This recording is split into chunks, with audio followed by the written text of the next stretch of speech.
Hey, what's up, guys? It's Vito here, and today I'm bringing you a little bit different of a video today. This video will basically go over what's happening right now on the test servers, which will translate into the next update for us, which is 1.13. And in my opinion, 1.13 is probably one of the biggest updates we've ever gotten. I think it's going to change a lot of what the meta is currently with ammo changes and such, and what I'm going to get into now, which is trade economy. Because now the trade economy is very much different than what it is currently on the live servers. And if you're watching this, months after this video has came out, you will be experiencing something that many of us that haven't been playing this game for years, or within the few months even for some players, have been kind of complaining about for a very, very long time. And that is kind of like the Blood Bond eco. A lot of the Blood Bond eco is being changed at this moment in time. You won't be able to get Blood Bonds after a match, which is a very controversial thing. Folks still kind of think that should still be a thing, but I understand why Crytek is going in that direction, because they want to monetize this game as much as possible, which is fine.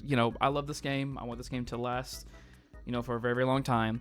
But another thing that they have also changed is how you spend your Blood Bonds. Blood Bonds seem to be going straight towards what is currently in the store, right?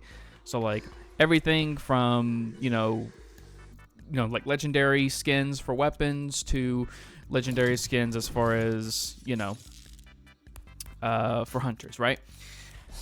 Currently, what is happening for traits, though, and this is why I think the trait eco has changed dramatically, is the fact that before there was a remove here, but it cost, I think, like 25 blood bonds to remove a trait, and then you got those trait points back in full, right? So let's say, for example, fanning, right? Currently, as it is now, before 1.13, if I were to remove this trait, I get full 8 upgrade points, and then from there, I can be able to use them how I please, right? Now, how it works is that if I were to simply buy, a character, who, like a legendary hunter, for example, right? Which is only 200, by the way. I'll dismiss one real quick, I'll dismiss a few actually, so we can get an idea. Let's say if I were to go legendary hunters,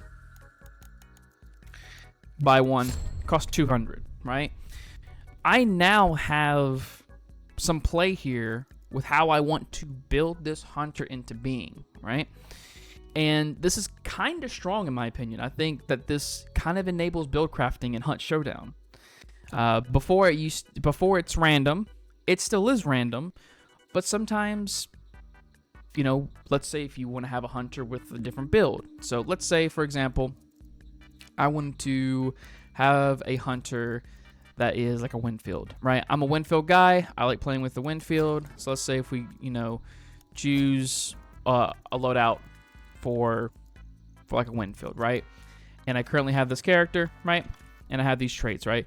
Let's say if I'm not happy with these traits whatsoever, right?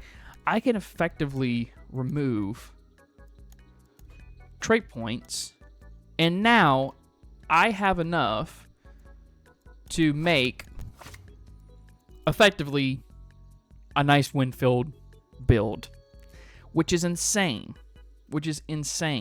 I think this really, really helps out weapons like the Winfield. It helps out weapons like the Vertellis. I think it helps out weapon for any type of bolt action whatsoever, because like you can do the same thing with like bolt actions. So let's say if I were to go to let's do this one, for example, right? Let's say if I didn't want fanning, right? Fanning is a powerful perk, but let's say if I didn't want fanning. Let's say if I weighed out the options and I say, well, if I just remove one, I get 7 upgrade points back. So I can kind of use this, right? So I remove it, I get 7. I have kind of a good array of different perks that I can use now to kind of build whatever character that I want.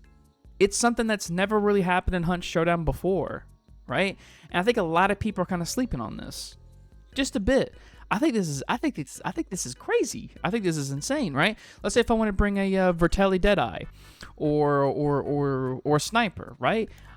I could buy Steady Aim and Marksman Scope, or even Sniper, the other Sniper variant of it, Sniper Scopesmith, and I still have perk points left over, right?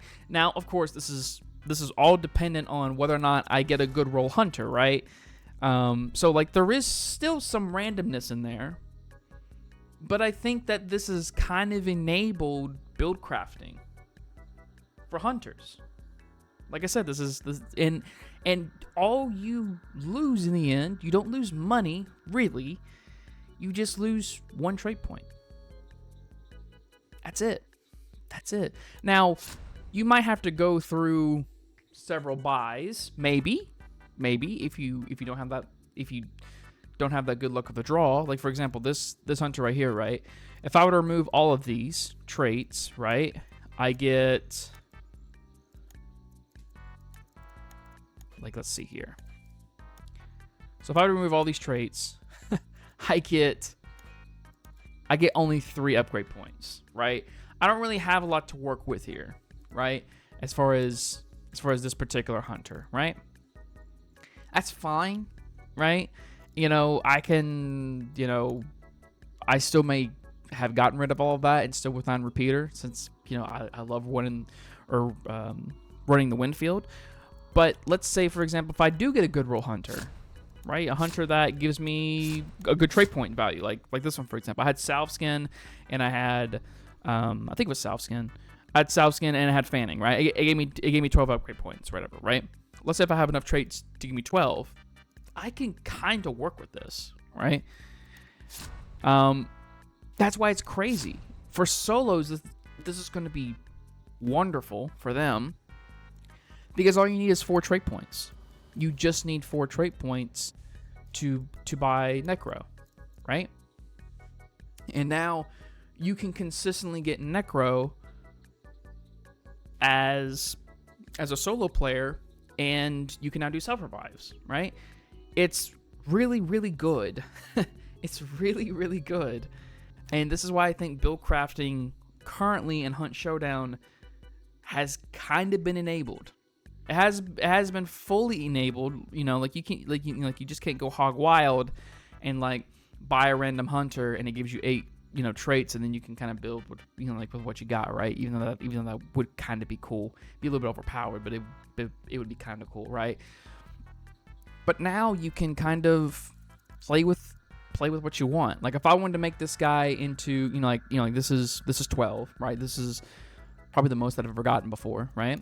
If I want to make a Winfield build, and let's say if we're playing trios or duos or something, so I buy Necro, I still have 2 trait points that I can still use, right? So maybe let's say if I go for, I don't know, let's say if Dauntless and Kite Skin, right? I now have like 1, 2, 3, 4, 5, 6. Yeah, I have 6 traits that I can now run around with, and I haven't even played on this hunter yet. You know what I mean? Like, it's insane how good this feature is now to players. And this is why I say I think it opens the way for build crafting. And I think a lot of build crafting, right? You can, like let's say if I had 12, and if I want to run a shotgun build, I can get Lightfoot, Greyhound, right? That's 11 points. I still have 1 left over, right? It's insanity. It's insanity how good this feature is. And I think that people are just like, oh yeah, you can do this because like it's a nice feature. No, you can do this and you can kind of build how you want to have your hunter at the beginning, instead of it just being, okay, I have Bolt Thrower, again for the 50th time. You can get rid of that perk and maybe get some perk points back. Yeah, you get like 2 perk points back, right? Let's say if you're wanting to run like a Winfield build, but you keep on getting Bolt Thrower on all your characters, you can remove that and get Iron Repeater, it's insane. Or if you're running like a bolt action, let's say if you want to run a Mosin, you get bolt thrower, you can remove it and get iron sharpshooter. It kind of fits within the build system, right? So this is why I say don't sleep on this, because it is possibly one of the greatest features that's ever been enabled in Hunt Showdown when it comes down to building the character how you kind of want it, right? Like you can build your loadouts and you can have that side of it, right? Before you could never really build your hunter. Now you can. So don't sleep on that. If you guys haven't subscribed to my channel yet, please subscribe. It really helps me out. I'm trying to reach 1,000 subs. If you agree with me, comment down below and give me your opinion. If you don't agree with me and if you don't think this is a big deal, then give me your opinion on it. I like to hear it. I like to hear everybody's opinion on this game. And I'll be down in the comment section and answering as many questions as I can so far. But thank you guys so much for watching. See you next time. Bye-bye.